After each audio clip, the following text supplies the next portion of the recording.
My name is Michael Storms. That's my name before I became Muslim. I was born in Halifax, Nova Scotia, and I'm 27 years old. My name after I became Muslim is Muhammad Islam. My childhood was very difficult. My family, I came from a very violent background. Um, my family are criminals, you could say.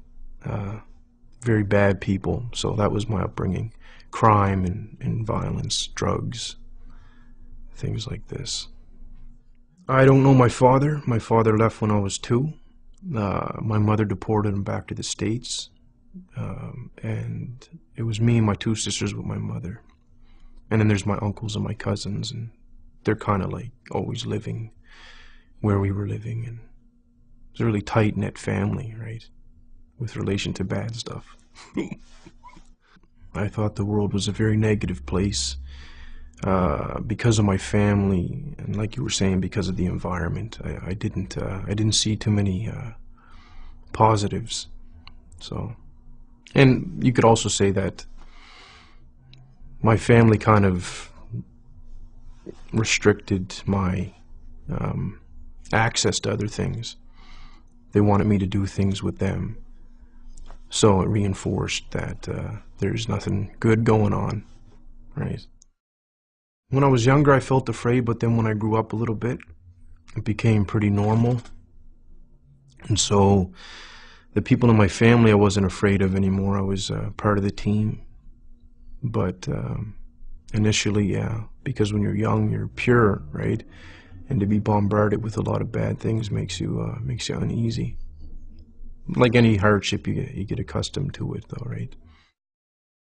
When I was about 8 years old, I would go to.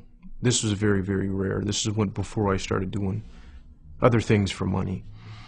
I would go to a bakery called Paradise Bakery, right? And I would wash dishes for hours on end, but I was too young to be paid money. So what Norris would do is he would pay me in food, some bread and jam and dates and little sweets and stuff like this. And I would go home and feed my 2 sisters that because my mother would be off doing some other crime, or she'd be in jail or something like this, right? Or I'd be out all night collecting recyclables so I can come home and feed my sisters in the morning.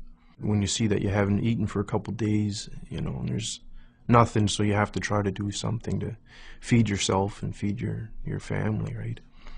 So my other family wouldn't really take care of us. I started my little career when I was 14, you could say. And I was never close enough with too many people to say that I had friends that I could call on. I never really trusted anybody.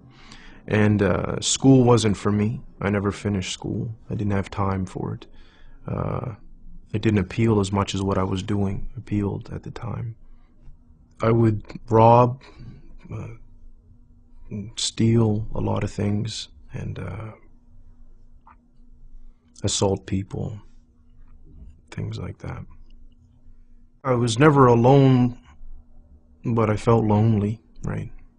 So I felt like there was like a void, something missing. I don't even like recalling the past, but it's okay for the interview, right? So a lot of the crimes that I would do just for the sake of wanting to do it, boredom. The payoff was like a bonus, but if I wanted, like, for example, steal a car because I didn't want to walk somewhere, I would just take somebody's car. When I was young, I lost all concern for people's feelings and whatnot. The way that I grew up, I felt no one's concerned for my feelings. So if I hurt somebody, I don't care about what they think or feel, or you know, I didn't care at the time at all.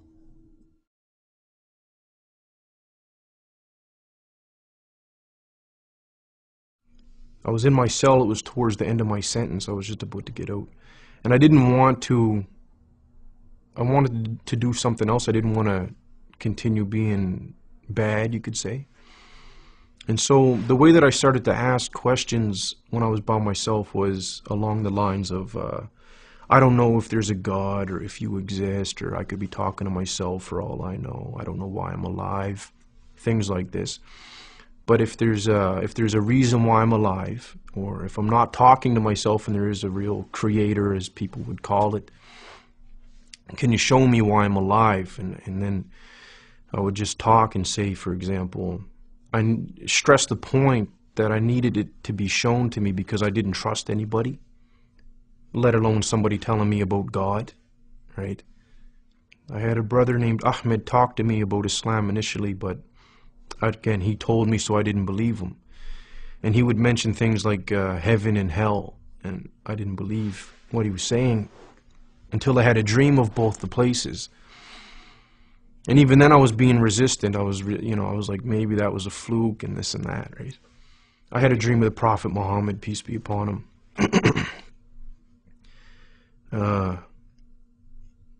So things happened to me when I was awake and when I was asleep. And a lot of it happened to me in a very small amount of time. As soon as Ahmed started talking to me about Islam, I didn't believe him. Allah already knew that I wouldn't believe him, but that was like Islam, Muhammad, Allah, and it's like whatever. And then these things started happening. And then I recalled what I asked for when I was in jail, for things to happen to me, so I can't deny it, right? It was very, very difficult.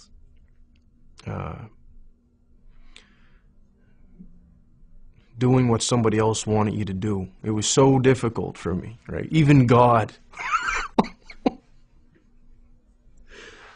I struggle with it even today. It was very, very, very difficult. And I went to the masjid and I sat down and actually I sat down I was on my knees and just sitting back like people do when they're finished for the prayer.